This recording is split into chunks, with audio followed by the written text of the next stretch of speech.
বইলি কে বেটা? আমার মনটা ভালো না রে বন্ধু, কথা কইস না রে। সমস্যা হচ্ছে বেটা, কইবি না আমার বেটা। তোর কইলা তুই আমার জান্নাত প্রাণের ভাই বেটা। ও বেটা কি সমস্যা হয়েছে? বন্ধু বছর তো শেষ, হোর বাইতে দাওয়াত দিছি।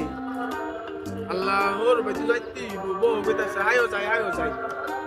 তুই জানিস বন্ধু আমার তো চাকরি বাকরি নাই। আমি একটা কথা কই বন্ধু রাইস, বন্ধু ৫,০০০ টাকা আমার দে। হোর বাইতে আই দিলাম, হোর বাইতে আই দিলাম। বেটা তুই কি আর বন্ধু বেটা? তোর দেখছিস তুই চিনিস না বেটা, তুই কেন জানিস? হ্যাঁ